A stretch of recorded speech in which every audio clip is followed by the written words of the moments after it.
naturelle se déroule bien, mais il y a aussi la démolition architecturale où il y a de la démolition sélective. On va venir donc retirer les matériaux contenant de l'amiante, notamment dans les murs, dans les tuyaux.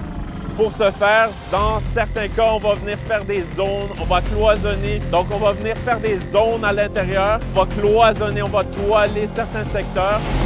En ce moment, c'est de l'amiante crépi qui est collée sur le bloc de béton. Donc, on démolit les blocs, on met ça dans les sacs, on double les sacs et on envoie ça à l'hélicoptère. On va mettre une zone propre où les travailleurs vont venir, ils vont ranger leurs vêtements de travail. Il y a la douche et ensuite la section qui est considérée comme contaminée.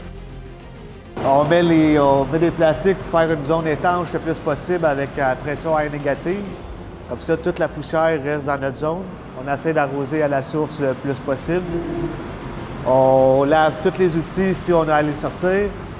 Tous les hommes ont 2 kits. Un kit contaminé qu'on lave, qu'on met dans un sac pour la prochaine zone. On ne traverse jamais les choses sans pouvoir les laver. On prend nos douches avant de traverser l'autre côté pour ne pas contaminer l'autre côté de la bâtisse.